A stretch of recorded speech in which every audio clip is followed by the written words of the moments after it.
जैन धर्म और दर्शन का स्वाध्याय हम सभी कर रहे हैं। मुनि प्रमाण सागर जी द्वारा विरचित। मंगलम भगवान वीरो मंगलम गौतमो गणी मंगलम कुंद कुंदाद्यो जैन धर्मोस्तु मंगलम। नमो अरिहंताणम नमो सेताणम नमो आयर्याणम नमो उवजायाणम नमो लोये सवसाहुणम। पंच परमेष्ठी भगवान की जय। सभी लोग 9 बार नमोकार मंत्र पढ़ लें।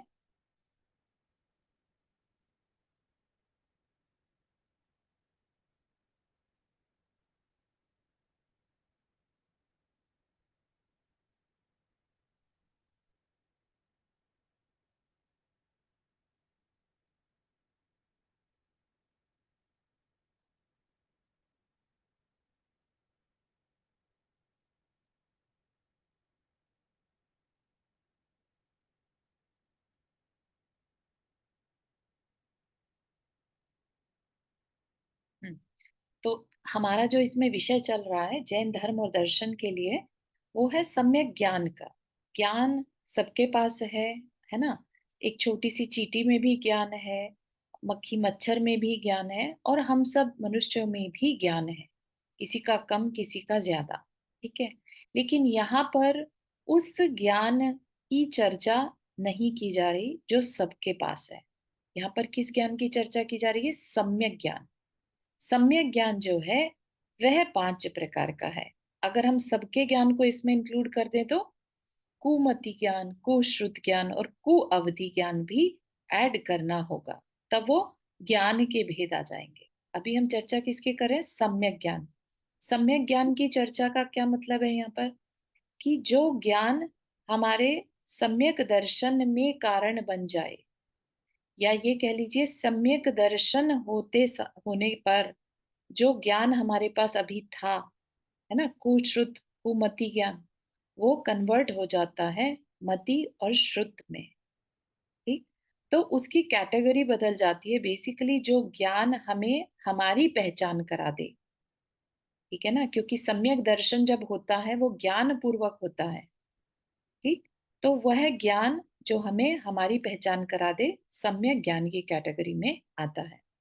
हमने पिछले सेशन में मति ज्ञान श्रुत ज्ञान दो पढ़े थे। मति ज्ञान जो इंद्रियों की सहायता से होता है, ठीक है। जैसे कि हमने कुछ जाना, ठीक है ना, इंद्रियों से देखा और हम उसे जानते हैं, राइट। लेकिन उसी से आगे बढ़कर श्रुत ज्ञान क्या हुआ? कि हमने जो जाना उसके बारे में फर्दर चिंतन करना, ठीक है। वह जो एक्स्ट्रा नॉलेज है, स्पेशल नॉलेज है मति ज्ञान के विषयों से रिलेटेड, उसको हम कहते हैं श्रुत ज्ञान। जैसा कि बुक के बारे में हमने एक बुक देखी, ये क्या हो गया? बुक देखी और हमने डिसाइड किया ये बुक है, ये तो हो गया मति ज्ञान। अब ये बुक किससे रिलेटेड है? आध्यात्म से रिलेटेड है या कोई संसारिक नॉलेज से रिलेटेड है? इससे हम क्या ग्रहण कर सकते हैं? इसका क्या हमने कुछ पहले भी पढ़ा हुआ है क्या? तो ये जो एक्स्ट्रा नॉलेज हमें हो रही है उस बुक को देखने के बाद, ये क्या है? श्रुत ज्ञान। ठीक है। तो ये दो चीजें हमने देखी थी। श्रुत ज्ञान हमेशा मति ज्ञान पूर्वक ही होगा। तो विशेष चिंतन जब आरंभ हो जाता है वह श्रुत ज्ञान। ठीक। तो जो सम्यक दर्शन है वह भी बिना श्रुत ज्ञान के मोक्ष पॉसिबल नहीं है। ठीक है।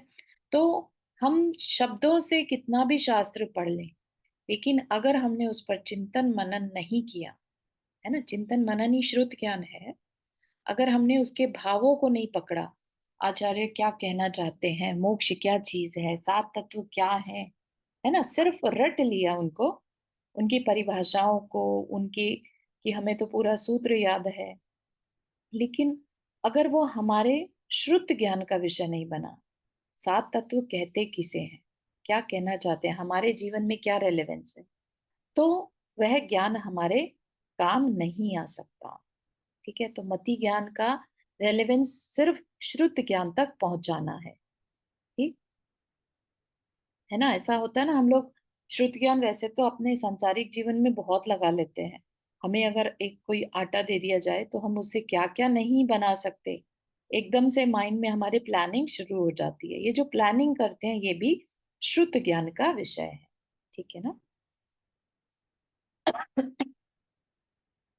अब हमारा विषय है अवधि ज्ञान। अवधि ज्ञान में हमने स्टार्ट तो कर दिया था टॉपिक।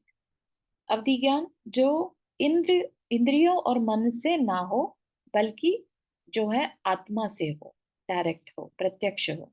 ठीक है, इसके लिए इंद्रिय मन होना जरूरी नहीं है।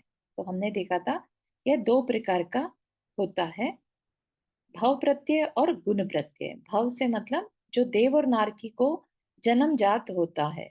अगर कोई नारकी रूप में जन्म लेगा तो उसके पास अवधि ज्ञान होगा ही होगा। ठीक है ना।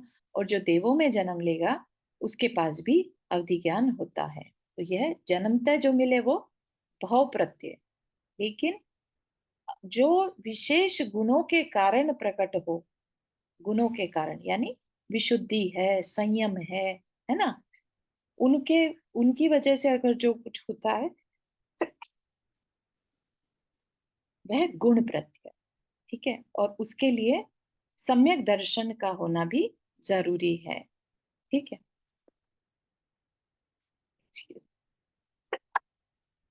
सॉरी। तो गुण प्रत्यय जो विशेष अवस्था में क्रिएट होता है, प्राप्त होता है।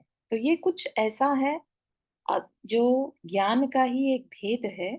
ठीक है, जिसमें हम अवधि यानी सीमित, चाहे वो द्रव्य हो, क्षेत्र हो, काल हो, भाव हो, ठीक है, इन चारों को एक सीमा से जान सकते हैं। ठीक है, जैसे हम बहुत बार पढ़ते हैं तीर्थंकरों के कल्याणकों में, इंद्र अपने अवधि ज्ञान से जान लेता है कि किस क्षेत्र के तीर्थंकर का कौन सा कल्याणक होने वाला है ना। पहले ही उनका सिंहासन हिल जाता है कि भगवान को समोशरण लग गया, कुबेर तुम जाओ और समोशरण की रचना कर दो, है ना। या जन्म के कल्याणक के समय अवधि ज्ञान से पता लगाया कहाँ पर है, और वहां 7 कदम आगे बढ़कर उनको वहीं से नमस्तु करता है पहले, और फिर अपने पूरे परिवार के साथ पहुंच जाता है।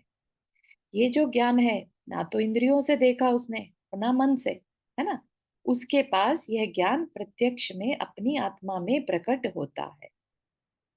ठीक है, अब इसका एक्सपीरियंस तो हम में से किसी को भी नहीं होगा, लेकिन हम जैसा शास्त्र में बताया है वैसा मानकर चलते हैं। जैसे कोई हम लोग भी हैं, हमने कोई किसी की वीडियो रिकॉर्डिंग कर ली, है ना, या आज वो पर्सन लाइफ में नहीं है लेकिन फिर भी 100 साल पहले की वीडियो देखते हैं हम, तो हमें उसकी हर क्रिया दिखाई दे जाती है। ठीक है ना। तो ये क्या है, एक तरह का अवधि ज्ञान इस तरह का होता होगा, आप मान सकते हैं। ठीक है, अभी हमें उसके मन में क्या चल रहा है वीडियो में ये नहीं नजर आता, लेकिन वीडियो में वो कर क्या रहा है, उसका द्रव्य क्या कर रहा है, वो किस क्षेत्र में है, किस काल में है ना, किस भाव में है, वो सब कुछ नजर आता है। लेकिन उसके मन के क्या विचार हैं, वो अवधि ज्ञान का विषय नहीं रहता, वो और सूक्ष्म हो जाता है। तो वह मन पर्याय ज्ञान जो है वो उसको पकड़ पाता है, उसको अपन इसके बाद चर्चा करेंगे। ठीक है, तो जो अवधि ज्ञान है, ये जो गुण प्रत्यय अवधि ज्ञान है, ये 6 भेद हैं उसके। क्या है? अनुगामी, अन अनुगामी, गर्दमान, हीयमान, अवस्थित, अनवस्थित। ठीक, एक एक को देखते हैं क्या मतलब इसका। अनुगामी, अनुगामी मतलब फॉलो करना। ठीक है, तो अनुगामी अवधि ज्ञान क्या हुआ? ज्ञाता का अनुसरण करता हुआ। ठीक, जो अवधि ज्ञान है वह ज्ञान का भेद है। तो ये ज्ञान के क्षोभशम से, ज्ञानावर्णीय कर्म के क्षोभशम से ही होता है। ठीक है, किसी द्रव्य क्षेत्र काल भाव के अकॉर्डिंगली होता है। किसी मनुष्य की या तिर्यंच की विशुद्धि कितनी है ना, वह सम्यक दृष्टि है कि नहीं है, उसको किस प्रकार के काल में है, क्षेत्र में है, उन सब पर डिपेंड करके इसके असंख्यात भेद प्रभेद बन जाते हैं। यहाँ पर ये जो 6 भेद हैं ये मुख्य रूप से बताए हैं। ठीक है ना। अब अनुगामी जो ज्ञाता है, जिसके पास वह अवधि ज्ञान है, उसके साथ छाया की तरह जाता है, जैसे कि सूर्य के साथ उसका प्रकाश, है ना? अपने साथ हमारी शैडो, अनुगामी बेसिकली शैडो की तरह साथ चलता है। ठीक है, अब ये नहीं मानिएगा कि वो शैडो की तरह पीछे पीछे लटकता हुआ कुछ ऐसा होता होगा। अवधि ज्ञान आत्मा का गुण है, आत्मा में प्रकट होता है। ठीक है, तो उसी में किस क्वालिटी का है, फिर उसमें भी फर्दर भेद प्रभेद बन जाते हैं। क्या वो हर क्षेत्र में जा सकता है उसके साथ साथ? कई बार वो ऐसा भी हो सकता है अवधि ज्ञान की, एक क्षेत्र में तो जा सकता है लेकिन कोई और क्षेत्र हो तो नहीं जाएगा। ठीक है, तो वो डिपेंड करेगा उनकी विशुद्धि के लेवल पे, उनको किस तरह का अवधि ज्ञान हुआ है। ठीक है, अनुगामी फॉलो करने वाला, और अन अनुगामी क्या हुआ, जो फॉलो ना करे। ठीक है ना? हमने अभी क्या बताया, जैसे कि किसी के पास मुनिराज है ना, और उनको अवधि ज्ञान हो गया। अब वो अगर उनका अवधि ज्ञान अनुगामी अवधि ज्ञान है, तो लेट से वो एक क्षेत्र से दूसरे क्षेत्र गए, तो उनके साथ उनका अवधि ज्ञान की जो क्वालिटी है या उनका अवधि ज्ञान का क्षोभशम है, वो बना रहेगा। लेकिन लेट से उनका अवधि ज्ञान ऐसा है जो उस क्षेत्र में साथ नहीं जा सकता, दूसरे क्षेत्र में जो करंट क्षेत्र है वहां तक ही रहेगा, दूसरे में गए तो नहीं जाएगा, तो क्या होगा, वह छूट जाएगा। ठीक है ना? तो फिर उस दूसरे क्षेत्र में हो सकता है उनको दूसरा फिर से अवधि ज्ञान प्रकट हो जाए। ठीक है ना? तो किस क्वालिटी का प्रकट होगा, ये सब ज्ञान का शुभशम होता है। ठीक है। नंदा जी, आपने हाथ रेस किया। हाँ, ये थोड़ा सा क्लियर नहीं हुआ, क्योंकि जैसे आपने कहा अवधि ज्ञान आत्मा का गुण है। हम्म। तो एक बार जब वो प्रकट हो गया, किसी मुनिराज को अवधि ज्ञान की वो आ गई, हम्म। तो फिर वो उस जगह के साथ, मतलब एक शहर से दूसरे शहर जाने में बदल जाता है, आप कह रहे हो हाँ, यहाँ पर? बदल सकता है, जाता ही है ये नहीं कह रहे हैं, डिपेंडिंग ऑन उन्हें किस तरह का अवधि ज्ञान हुआ था। ठीक है ना? हर एक तो इसकी क्या वजह पर्सन हो बाय सकती है? पर्सन विशुद्धि है, उनकी कितनी रिद्धि है, सिद्धि है, संयम है, बहुत सारी चीजें मैटर करती हैं। ठीक है ना? और जैसे ये माना कि आत्मा का गुण है, लेकिन हर आत्मा का गुण एक बार प्रकट होने के बाद हमेशा बना रहे, ये जरूरी नहीं है। ठीक है ना? जैसे सम्यक दर्शन होने के बाद छूट सकता है, वह भी आत्मा का गुण है ना? ऐसे ही अवधि ज्ञान भी छूट सकता है। ठीक है ना? और कुछ ऐसा अवधि ज्ञान भी है जिसकी चर्चा भी थोड़ी देर में करेंगे, जो एक बार होने के बाद नहीं भी छूटता। ठीक है, तो अभी सिर्फ बताया जा रहा है कि गुण प्रत्यय अवधि ज्ञान के भेद क्या है। गुण प्रत्यय मतलब जो अवधि ज्ञान गुणों की वृद्धि, अंदर में संयम गुण की वृद्धि हो रही है, लेट से किसी मुनि महाराज के या किसी सम्यक दृष्टि श्रावक के, तो उनके अंदर ये अवधि ज्ञान प्रकट हो सकता है। ठीक है, अब वो किस टाइप का होगा, डिपेंडिंग ऑन देयर ओन विशुद्धि। ठीक है। ठीक है, ठीक है, हम्म। Thank you. ठीक है, तो अनुगामी जो फॉलो करे और अननुगामी जो फॉलो ना करे और छूट जाए। ठीक है, फिर है वर्धमान। वर्धमान ऐसा होता है जो निरंतर बढ़ता रहे। यहाँ पर क्या कहा, शुक्ल पक्ष की चंद्रकलाओं की तरह, यानी कि उसमें कोई कृष्ण पक्ष नहीं रहेगा, चाहे वो धीरे धीरे बढ़े लेकिन बढ़ता ही चला जाए। ठीक है ना? तो ये कुछ विशिष्ट मुनिराजों के ही हो सकता है, जो उसी भव से मोक्ष जाने वाले हों, है ना? उन्हीं के ये पॉसिबल है, क्योंकि देखा जाए तो अल्टीमेटली चारों अवधि जो ज्ञान के भेद प्रभेद हैं, मति ज्ञान, शुद्ध ज्ञान, अवधि और मनय पर्याय ज्ञान, ये सब क्या है, ज्ञान के ज्ञानावरण कर्म के उदय से होते हैं। ठीक है, जो हमारा वास्तविक स्वरूप है वो तो केवल ज्ञान है ना? तो अवधि ज्ञान क्या है हमारा, एक तरह से ज्ञानावर्णीय कर्म के उदय में हो रहा है, तो अल्टीमेटली इसको खत्म होना ही है। ठीक है ना? जब केवल ज्ञान प्रकट होता है, तब कैसे होता है केवल ज्ञान प्रकट, जब ज्ञानावर्णीय कर्म का नाश हो जाता है ना? तब जाके केवल ज्ञान होता है। ठीक है ना। तो ये चारों ज्ञान जो है इनका ये नष्ट हो जाएंगे, इनकी जरूरत ही नहीं पड़ेगी। ठीक है ना। जैसे आ, एक दिया जल रहा है छोटा सा, है ना, वो कब तक चाहिए? जब तक कि बाहर में सूर्य नहीं निकला। एक बार सूर्य निकल गया तो अब उस दिए की जरूरत नहीं रहती। ठीक है ना। तो ऐसे ही ये चार ज्ञान जो है, मति श्रुत अवधि मनय, ये इनकी जरूरत नहीं रहेगी जब केवल ज्ञान प्रकट हो जाता है। ठीक है ना। तो वर्धमान अवधि ज्ञान क्या है? जो सिर्फ और सिर्फ बढ़ता जाए, उसमें कोई कमी ना आए। ठीक है। और उसके ऑपोजिट हीयमान। हीयमान अवधि ज्ञान कृष्ण पक्ष की चंद्र कलाओं की तरह निरंतर घटता रहता है। विशुद्धि बहुत तीव्र थी तो अच्छे वाला काफी अच्छा अवधि ज्ञान हो गया, लेकिन अब क्या है? हो सकता है संश्लेष परिणाम हो गए हो किसी वजह से, क्षेत्र ऐसा परिवर्तित हो गया, काल का परिवर्तन हो गया, कुछ भी हो सकता है, कारण कुछ भी बन सकता है ना। लेकिन वो इस तरह का अवधि ज्ञान है कि वह रिड्यूस हो रहा है। ठीक है। तो ये भी पॉसिबिलिटी है। अवस्थित अवधि ज्ञान एक सी स्थिति में रहता है, यानी जैसा प्रकट हुआ था उसमें कोई चेंज नहीं, ना घटी ना बढ़ी। ठीक है ना। तो ये भी एक पॉसिबिलिटी है। आप समझ रहे हैं कितने परमोटेशन कॉम्बिनेशन करने पर असंख्यात भेद प्रभेद बन जाएंगे। ठीक है ना। अवस्थित एक सी स्थिति रहे और अनवस्थित अवधि ज्ञान अक्रम से घटता बढ़ता रहता है। ठीक है। कि जैसे किसी की विशुद्धि बढ़ी तो अवधि ज्ञान का क्षेत्र बढ़ गया, या उसके भाव बढ़ गए, है ना, उसका काल बढ़ गया। लेकिन विशुद्धि घटी तो वो रिड्यूस हो गया। ठीक है ना। तो अनवस्थित में घटता बढ़ता रहता है। चारू जी आपने हाथ रेस किया।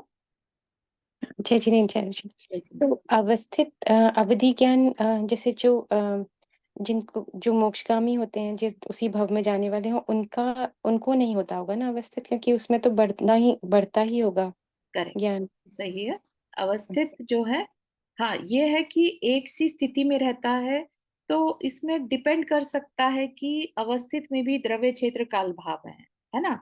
हो सकता है कि एक तरह का अवधि ज्ञान तो एक सा जैसा है, लेकिन दूसरी तरह का अवधि ज्ञान वर्धमान स्थिति में है ना। तो ऐसी भी अच्छा, पॉसिबिलिटीज हो सकती है। तो अलग-अलग तरह का अवधि ज्ञान होता है? हाँ, इन सब में अपने को द्रव्य क्षेत्र काल भाव लगा लेना। जैसे अनुगामी ओह! है ना, अच्छा। अनुगामी हुँ, में, हाँ, तो वो क्षेत्र हो सकता है क्षेत्र पर अप्लाई हो रहा हो कि क्षेत्र राइट। बढ़ेगा तो ये चला जाएगा, अदरवाइज नहीं जाएगा, है ना। तो हुँ, बहुत सारे भेद प्रभेद परमोटेशन कॉम्बिनेशन बन जाएंगे। ठीक है। ओके, थैंक यू जज। ये छह भेद स्वामी की अपेक्षा है। स्वामी कौन है ना, कितनी विशुद्धि वाला है, कौन से गुण स्थान में है, कैसे मुनिराज है, किस काल के मुनिराज हैं। ठीक है ना। उन सब की अपेक्षा है। विषय क्षेत्र की अपेक्षा अवधि ज्ञान के तीन भेद है। विषय क्षेत्र मतलब कि क्या जानना। ठीक है, दैट इज विषय। और क्षेत्र मतलब एरिया वाइज। तो एरिया वाइज क्षेत्र को जानने की अपेक्षा अवधि ज्ञान के तीन भेद है। क्या है? देशावधि, देश अपने आप से सीमा को बोलते हैं ना, पार्शल, राइट। देशावधि, परमावधि और सर्वावधि। ठीक है। तो देशावधि, इनके विषय क्षेत्र और पदार्थों के ज्ञान में उत्तरोत्तर अधिक विस्तार और विशुद्धि पाई जाती है। जैसे नारकी और देवों के बारे में हमने पढ़ा था, है ना। देवों का जब विषय पढ़ रहे थे तो हर एक का अवधि ज्ञान का विषय बताया था, क्षेत्र बताया था कि कितना रहता है ना। तो देशावधि जो ज्ञान है उसमें क्षेत्र डिसाइड रहता है। जो मतलब बहुत ही शॉर्ट पीरियड को जान सकता है, शॉर्ट क्षेत्र को, जैसे 25 योजन हो सकता है, कोस में भी हो, कुछ भी हो सकता है। ठीक है ना। या आ, एक राजू, राइट, जो देव है उनके पास बहुत ज्यादा बड़ा विषय क्षेत्र रहता है। उस क्षेत्र की कितनी बातों को वो जान सकते हैं? हो सकता है सिर्फ मनुष्य के बारे में जाने, हो सकता है सब जीवों के बारे में जाने, है ना। तो हर एक चीज में भेद प्रभेद बनते चले जाएंगे। तो देशावधि परमावधि और सर्वावधि। जो सर्वावधि है वो सबसे उत्कृष्ट अवधि ज्ञान माना जाता है। जो अवधि ज्ञान की उत्कृष्ट अवस्था है वो सर्वावधि है, ठीक है। और देशावधि और सर्वावधि के बीच का ज्ञान, अवधि ज्ञान जो है वो क्या कहलाता है? परमावधि, ठीक है। अब इनमें थोड़ी सी विशेषता बताई है।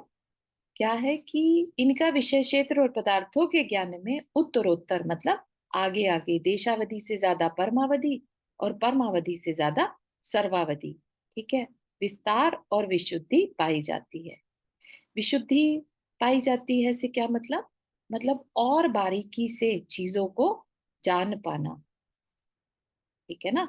अवधि ज्ञान में एक तो यह है कि हमने किसी की शक्ल को हल्का सा देख लिया कि फलाना पर्सन इतने भाव पहले यहाँ पर रहता था, ठीक है ना। और विशुद्धि ज्यादा है तो हो सकता है उसने क्या कपड़े पहने थे, उसने क्या कर रहा था, ये भी जान लो, ठीक है ना। तो ये सब क्या है? ये सब विशुद्धि का परिणाम है। जितनी जितनी विशुद्धि होगी उतना उतना अवधि ज्ञान में बेटरमेंट होता जाएगा, ठीक। और जो देशावधि है वो एक बार होकर छूट भी सकता है, ठीक है, लेकिन परमावधि और सर्वावधि ज्ञान उत्पन्न होने के बाद केवल ज्ञान की पर्याप्ति पर्यंत कभी नहीं छूटते, ठीक है ना। तो यहाँ पर एक नया वर्ड यूज किया, प्रतिपाती। प्रतिपाती मतलब अ, छूट जाना। प्रतिपाती और अप्रतिपाती ये दो भेद और बताए हैं। तो देशावधि एक बार होकर छूट जाना, छूट जाना मतलब अलग हो जाना। प्रतिपाती का मतलब क्या होता है? गिरना। गिर के कोई चीज ऐसे अलग हो जाती है ना, ऐसे ही प्रतिपाती मतलब अलग हो जाना, ठीक है ना। तो देशावधि अवधि ज्ञान जो है वो होने के बाद छूट सकता है, ठीक है। लेकिन परमावधि और सर्वावधि ज्ञान जो है केवल और केवल चरम शरीरी तद्भवगामी मोक्षगामी मुनिराजों के ही होता है, क्योंकि वह क्या है? उत्कृष्ट है, ठीक है ना। तो इस तरह से हम मानकर चले, भले ही आज पंचम काल में अवधि ज्ञान नहीं होता, ठीक है, लेकिन ऐसा नहीं है कि वो पॉसिबल कभी था ही नहीं। जब 2500 साल पहले, 2600 साल पहले अवधि ज्ञान पॉसिबल था, ठीक है ना। तो जो महावीर स्वामी थे हुए, है ना, तीर्थंकर बालक हमेशा तीन ज्ञान के साथ जन्म लेते हैं, मति, श्रुत और अवधि ज्ञान, ठीक है ना। तो इसका क्या मतलब है? 2600 साल पहले तक अवधि ज्ञान पॉसिबल था, आज नहीं है, लेकिन हम सिर्फ श्रद्धान का विषय माने इसे, ठीक है ना। आगे चले मन्यापर्य ज्ञान तक। चारू, ये सारे अवधि ज्ञान के टाइप्स बताए क्या आपने? ये हाँ, ये अभी सब अवधि ज्ञान के टाइप्स है। अवधि अच्छा। ज्ञान के भेद प्रभेद असंख्यात बन जाते हैं इस कारण। अच्छा, जो हम्म, तीन आपने उसके बोले थे सर, तीन। वो हाँ, तीन वो तो है ही है, फिर छह ये हो गए, फिर प्रतिपाती अप्रतिपाती हो गया, और द्रव्य क्षेत्र काल भाव हो गया, है ना। तो अच्छा। सबको लेकर सबके विषय उनकी विशुद्धि के आधार पर है। तो किसकी कितनी विशुद्धि है उसके हिसाब से उसका अवधि ज्ञान होगा। अच्छा, ऐसे कैटेगराइज किया है हाँ, मतलब। ठीक है चलो। ना। ऐसा नहीं कह सकते कि सबको एक समान अवधि ज्ञान हो जाता है, नहीं। हाँ हाँ केवल हाँ। ज्ञान है जैसे, वो हाँ सबके हाँ, सेम होता है, सेम होगा हाँ, बट ये बाकी वाले कम ज्यादा हो कम सकते ज्यादा हो सकते हैं। हैं। Charu thank ji, you. आपने हाथ रेज किया। हाँ, मैं एक्चुअली आप जो तीर्थंकर भगवान के जन्म के बारे में बात कर रहे थे, हम्म, तो जैसे तीर्थंकर भगवान अपनी मतलब जन्म लेने से पहले देव होते हैं हम्म। कहीं पर स्वर्गलोक में, तो उनको उस समय भी मति, श्रुत और अवधि होता है वहां भी सभी देवताओं को, या हाँ, वो सब जब जन्म देवों लेते? को होता है जन्म से ही, क्योंकि उनके पास भव प्रत्यय है, भव अवधि ज्ञान होता, ठीक है ना। तो ये नियामक है, मतलब होना ही है। वो अलग बात है कि अवधि ज्ञान, जैसे हमने हमेशा पुराण में भी पढ़ा है ना, कि देव उत्पन्न हुआ उत्पाद शैया पर, और उठते साथ ही उसने अपने आभूषणों को देखा, अपनी आसपास की अप्सराएं हैं, ये है वो है, कि मैं कहाँ आ गया, ठीक है ना। उसको पिछला हम्म, ऐसा सच याद नहीं रहता, लेकिन इमीडिएटली उसके अंदर ये क्वेश्चन आता है कि ये मैं कहाँ आ गया। तो लोग बताते भी है उसको बाकी देव कि तुम देवलोक में हो, इस स्वर्ग के इस फलाने विमान में हो या इस नंबर के स्वर्ग में हो, लेकिन उसको फिर भी सेटिस्फैक्शन नहीं होता, तो वो अपना खुद का अवधि ज्ञान लगाता है कि क्योंकि उसके पास होता है ना। हम भी है ना, जैसे हमने कोई चीज पढ़ रखी है, नॉलेज है हमें, है ना, कोई हमें कुछ कह दे, हम इमीडिएटली अपनी उस नॉलेज से मैच करते हैं। तो ऐसे ही देव अपनी राइट। नॉलेज लगाकर देखता है कि वो कैसे आया यहाँ पर, ठीक है ना। ओके, थैंक यू जी। देव के पास होता है। यस, ठीक है। एक बार प्रभावती और सर्वावधि एक बार फिर से डिफरेंस बताएंगे? हाँ, डिफरेंस विशुद्धि का है। सर्वावधि में वह पूरे लोक को जान सकता है, ठीक है, जानता ही है ऐसा नहीं, जान सकता है, उसके पास ये पॉसिबिलिटी रहती है सर्वावधि में, ठीक है।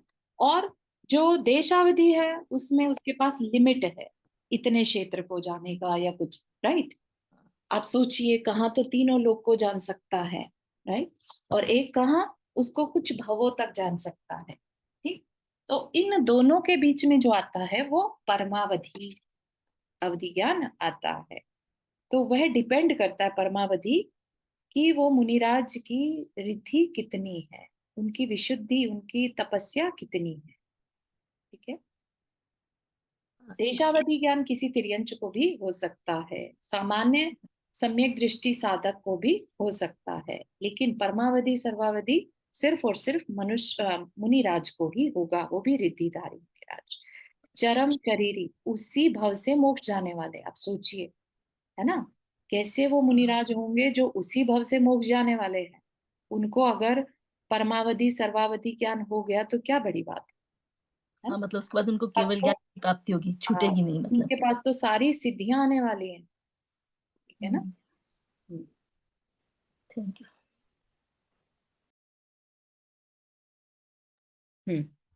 ठीक है, आगे बढ़े। मन पर ज्ञान या कुछ क्वेश्चन है? दो के हाथ रेज्ड है। एक छोटा सा मेरा ये Thank you. क्वेश्चन है।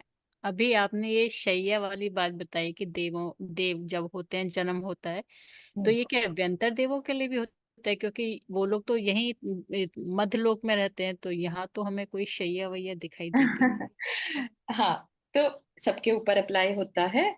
और जो चाहे अभ्यंतर जाति के देव कहे, ऐसा नहीं है कि उनके ये मध्यलोक में जो हम बात करते हैं ये खाली स्थानों पर रहते हैं, पेड़ों पर रहते हैं, ये रहते नहीं है वहां पर, ये क्रीड़ा करते हैं वहां पर।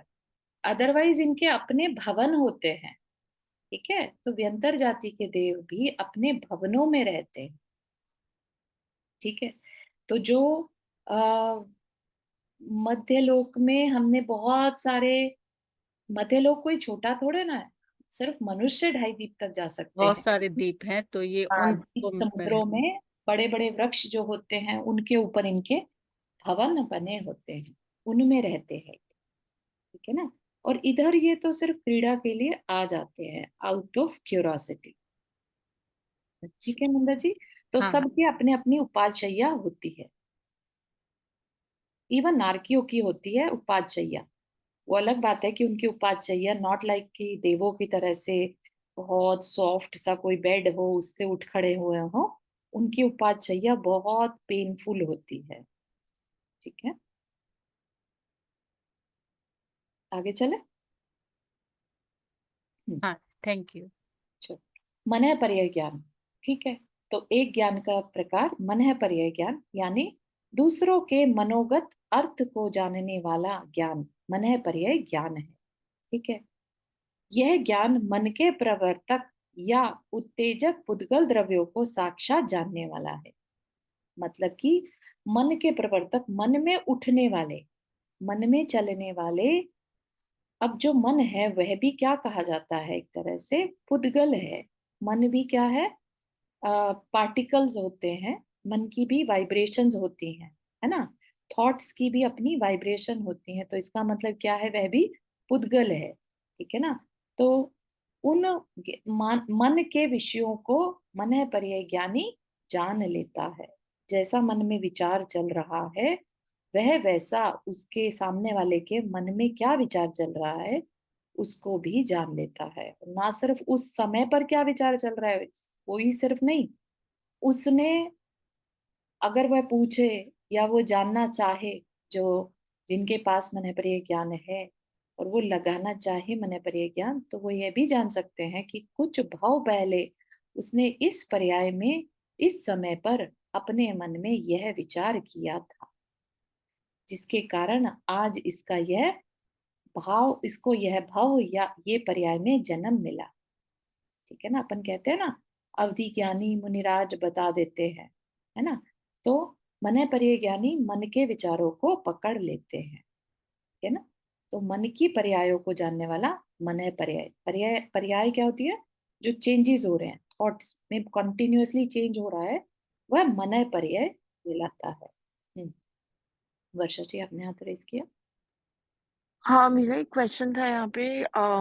ये मनःप्रिय ज्ञान आज भी किसी को हो सकता है क्या? बिकॉज मैंने ऐसे एक पर्सन को देखा है जो पहले कुछ बोलो नहीं, उससे पहले उनको उनको पता हाँ चल जाता है। हाँ, वो किसी तरह की सिद्धि हो सकती है। ठीक है, जो मनःप्रिय ज्ञान है वो आत्मा से होने वाला अलग तरह का ज्ञान है, जो कि रिद्धिधारी मुनिराजों को ही होता है, जो पंचम काल में पॉसिबल ही नहीं है। ठीक है, तो हम जो ये पढ़ने में आता है ना, कई बार कई लोग दिखते हैं यूट्यूब वगैरह पे भी, आजकल काफी समझ में आता है कि बस तुम गए और वो तुम्हारे मन की बात को बता देंगे, राइट। वो सिद्धि हम्म। है। ठीक है, उनके पास कोई सिद्धि है जो आपके मन की बात को बता पा रहे हैं। ठीक है, ऐसा कोई ज्ञान नहीं है मनःप्रिय ज्ञान जो उन्होंने अपने तपस्या से सिद्ध किया हो, मतलब तपस्या से। बेसिकली मनःप्रिय रिद्धि है। ठीक है, और जो आज के समय में कोई बता दे किसी के, आप सोचिए कि वो म, किसी विशेष स्थिति में बता देंगे कि हाँ, इसके मन में क्या चल रहा होगा। आई डोंट नो कितना सच है उसमें भी, लेकिन वो उसके क्या पिछले भाव में क्या चल रहा था वो बता पाएंगे? हाँ, वो नहीं बता पाएंगे। नहीं बता पाएंगे ना।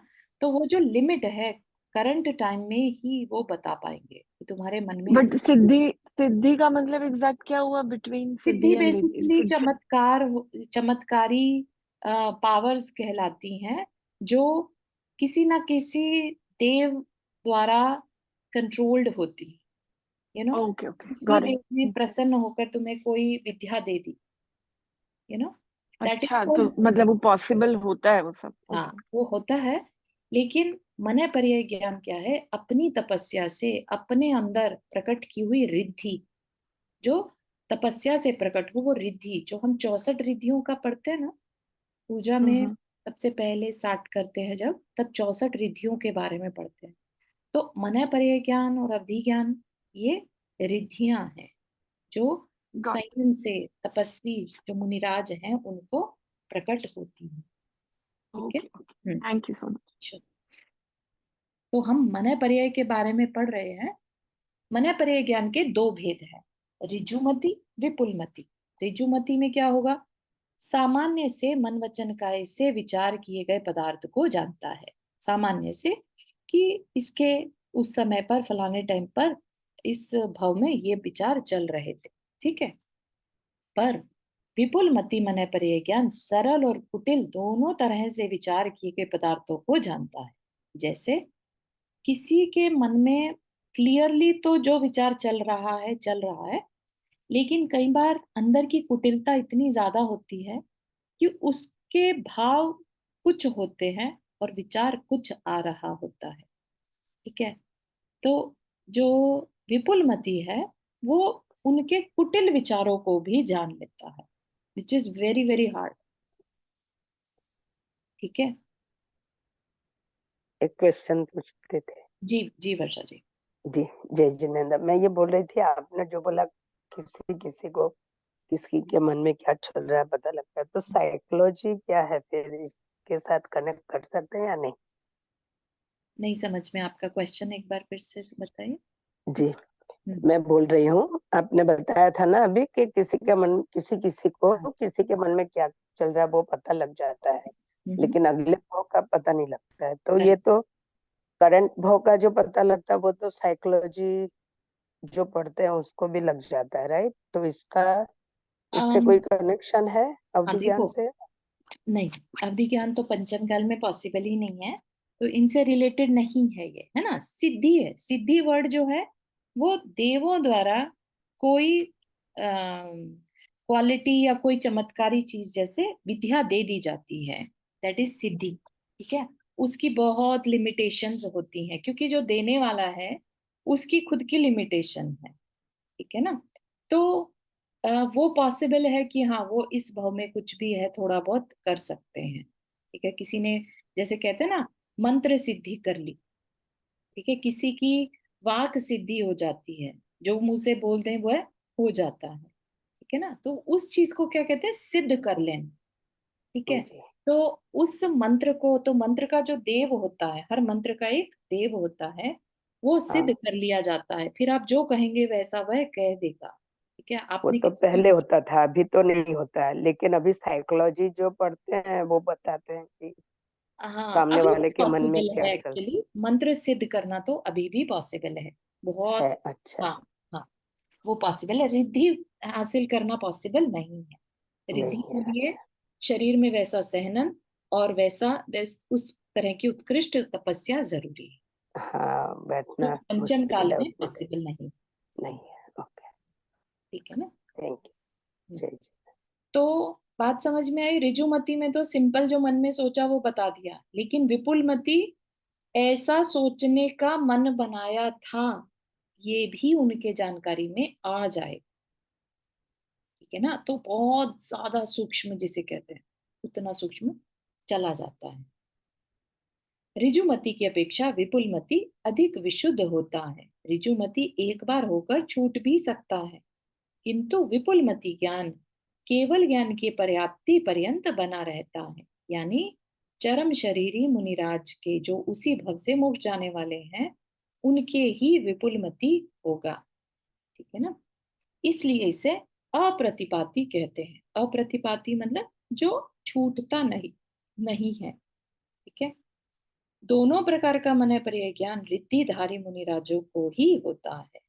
ठीक है, तो मन पर्याय कोई भी हो, ऋजुमती चाहे विपुलमती, मुनिराजों के ही होगा। हम ऐसा सोचे कि कोई पर्सन किसी के मन की बात बता दे रहा है, तो क्या वह मन पर्याय ज्ञानी होगा? नहीं, क्लियरली नहीं, है ना, क्योंकि शास्त्र में हर जगह पर इस बात का निषेध किया गया है। क्लियरली बताया है मन पर्याय ज्ञान केवल रिद्धिधारी मुनिराजों के ही होता है। ठीक है, अभी क्लियर हुआ वर्षा जी? जी अवधि ज्ञान और मन पर्याय ज्ञान में विशुद्धि, क्षेत्र, स्वामी और विषय की अपेक्षा अंतर है। अवधि ज्ञान के द्वारा ज्ञात किए गए पदार्थ के अनंतवें भाग को मन पर्याय ज्ञान जानता है। मतलब क्या कि अवधि ज्ञान क्या है, स्थूल टाइप का है, किसी पर्सन को जानना है, किसी जगह को जानना है, तो अवधि ज्ञान वर्क कर जाएगा, है ना। लेकिन किसी के मन में क्या विचार थे, बहुत सूक्ष्म हो गया ना, तो उसको जानने का काम कौन करेगा, मन पर्याय। तो क्या कहा कि इनकी स्वामित्व में डिफरेंस है। जैसे मुनि महाराज जो है स्पेशल टाइप की रिद्धि, मन पर्याय ज्ञान, अदरवाइज तो एक ही में कह देते ना, जिसके मन पर्याय ज्ञान है उसके अवधि ज्ञान होगा ही होगा, ऐसा नहीं है। ठीक है ना, तो मन पर्याय ज्ञान और अवधि ज्ञान दोनों में डिफरेंस है, विशुद्धि, क्षेत्र, स्वामी और विषय की अपेक्षा। ठीक, अवधि ज्ञान से ज्यादा सूक्ष्म अनंतवें भाग तक को मन पर्याय ज्ञान जानता है। ठीक है, एक और पैराग्राफ ये करके हमारा केवल ज्ञान डन हो जाएगा, कर लें। केवल ज्ञान क्या करता है फिर, चार पांच में से चार तो हमने देख लिए, वो क्या है, वो ज्ञानावर्णीय कर्म के शिवोपचम से होते हैं। लेकिन केवल ज्ञान त्रिलोक यानी तीनों लोक और त्रिकालवर्ती, तीनों काल, तीन काल कौन से, भूत भविष्यत वर्तमान की समस्त द्रव्यों और पर्यायों को, यानी जितने भी जीव हैं उनकी समस्त पर्यायों को, यानी जो कुछ भी वो आज तक बने अनंत काल से और आगे अनंत काल तक बनेंगे, उनको युगपत प्रत्यक्ष जानने वाला ज्ञान केवल ज्ञान है। इसको तो अपन मतलब विजुअलाइज भी नहीं कर पा सकते, इतना विशाल यह केवल ज्ञान होता है। कैसे कहते हैं इसको? जैसे हाथ पर आंवला रख दिया जाए, है ना, आपको वो आंवला कंप्लीट दिखाई देगा। ऐसा केवल ज्ञान होता है जैसे हाथ पर पूरा 3 लोक रख दिया जाए, उसके ईच एंड एवरी पार्ट में क्या हो रहा है, तीनों काल में वो सब कुछ क्लियर दिखता है, इतना साक्षात दिखता है। इसलिए केवल ज्ञानी को सर्वज्ञ कहते हैं, ठीक है ना। और हमारे तीर्थंकर की वन ऑफ द पहचान में क्या आता है? सर्वज्ञ, हितोपदेशी और वीतरागी, है ना। तो ये उनकी पहचान है, सर्वज्ञ, जो सब कुछ जानते हैं। ठीक। केवल ज्ञानी केवल ज्ञान होते ही लोक और अलोक दोनों को जानने लगता है। केवल ज्ञान का विषय सर्व द्रव्य और सर्व पर्याय है। पर्याय मतलब जो भी उस द्रव्य में चेंज आ रहा है। जैसे एक बच्चा है, बड़ा हो गया, है ना। एक शेर है, अगले भव में नरक चला गया, तो शेर की पर्याय को भी जान रहे हैं और आगे उसकी नरक की पर्याय को भी, और आगे ये तीर्थंकर होगा वह भी जान रहे हैं, ठीक है ना। तो केवल ज्ञान का विषय सर्व द्रव्य और सर्व पर्याय है। कोई भी वस्तु ऐसी नहीं जो केवल ज्ञान का विषय ना हो। समस्त ज्ञानावरण कर्म के समूल विनष्ट होने पर यह ज्ञान उत्पन्न होता है।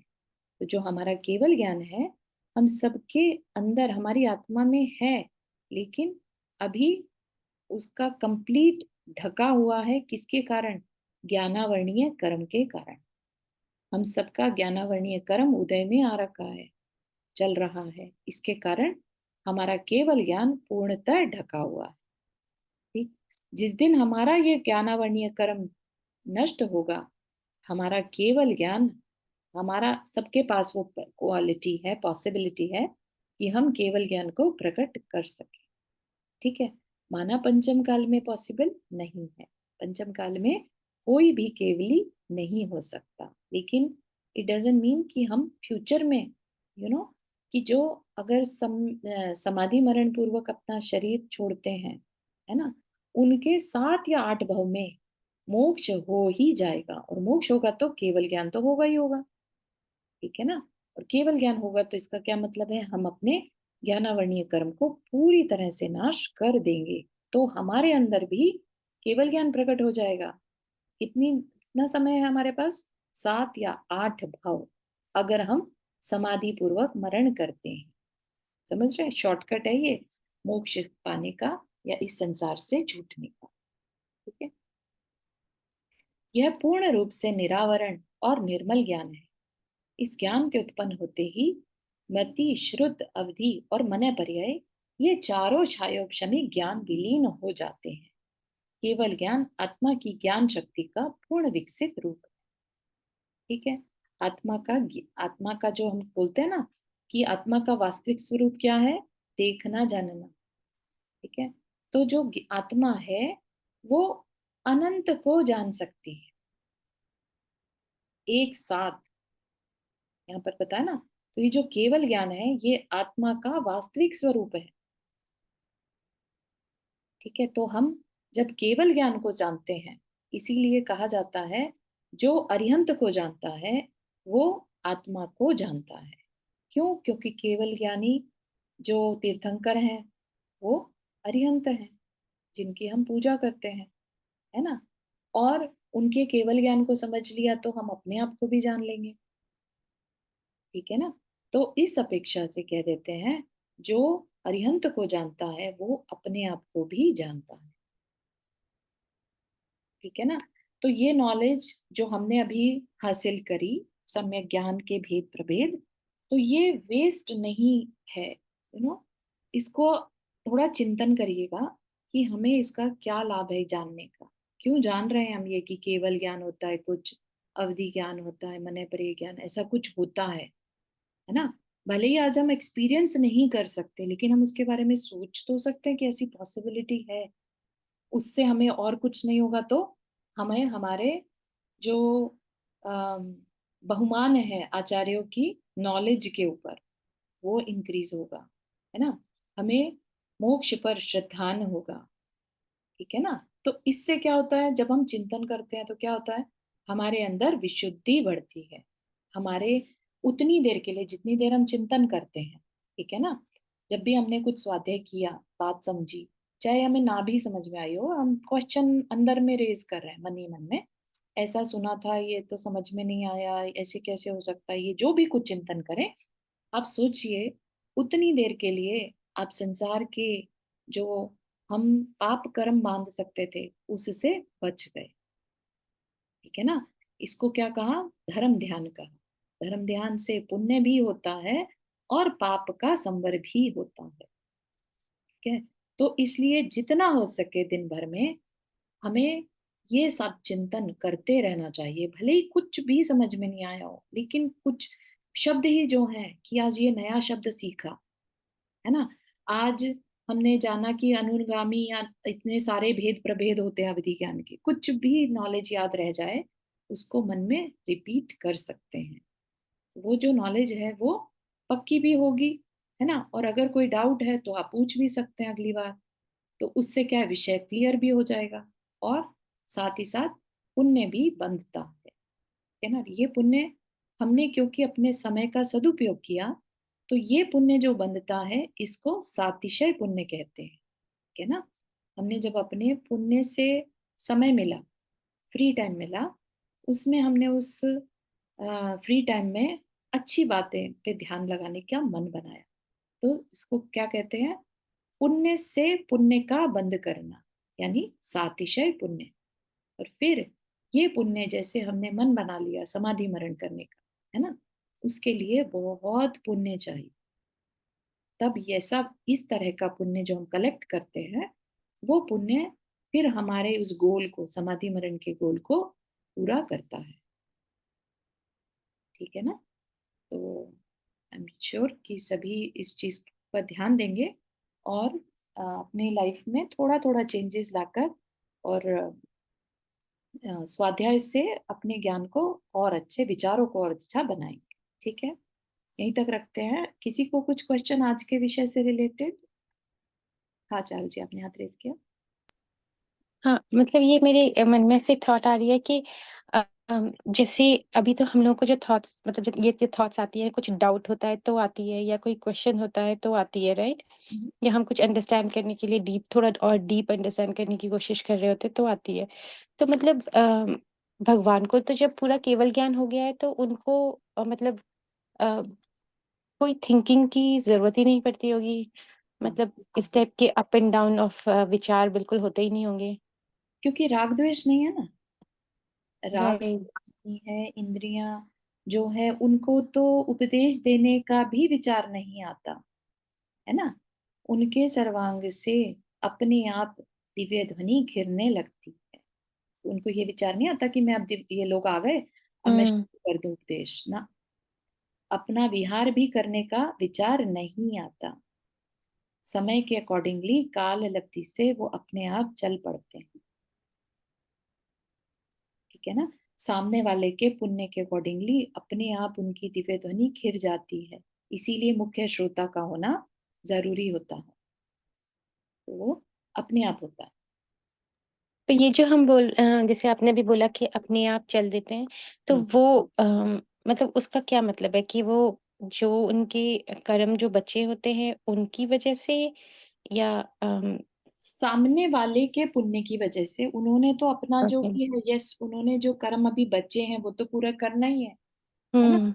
लेकिन सामने वाले लेट से किसी और शहर के, नगर के लोगों का पुण्य बहुत तीव्र हृदय में है ना, तो भगवान उस तरफ विहार कर जाएंगे, है ना। अपन आप जैसे बोल सकते हैं, देखिए, जैसे गौतम स्वामी को सुनाना था उनको, हाँ इसलिए उन्होंने वहां देशना दी, अपन ऐसे बोल सकते हैं। हाँ बिल्कुल सही है। जो गौतम गंधर थे, गौतम स्वामी थे, उससे पहले इंद्रभूति थे, है ना। हम्म, तो वो मुख्य श्रोता, जो राजा श्रेणी को मुख्य श्रोता कहते हैं, वैसे गणधर अच्छा। जो थे पूरे दिव्य ध्वनि को, दिव्य द्वादशांग वाणी को ग्रहण करने वाले थे, ठीक है ना। हम्म, आप ये देखिए कि जब भगवान का विहार होता है तो हम्म, देव जो हैं 225 कमलों की, स्वर्ण कमलों की रचना करते हैं।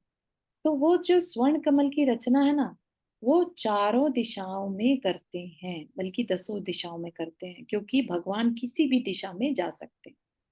हम्म, इसका क्या मतलब है कि उनका कोई ऐसा डिसीजन नहीं रहता, क्योंकि डिसीजन होता तो देव अवधि ज्ञान से जान लेते।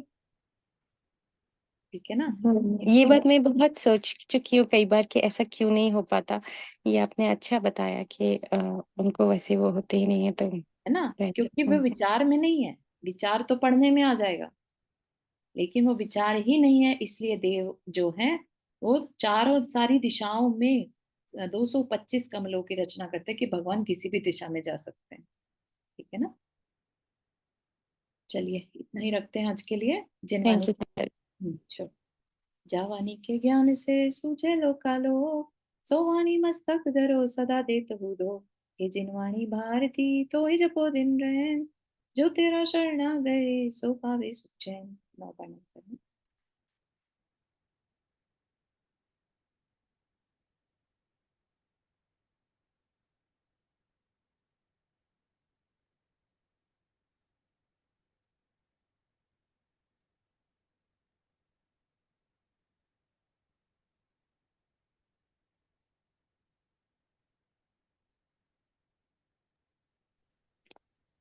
सभी को जय जिनेन्द्र।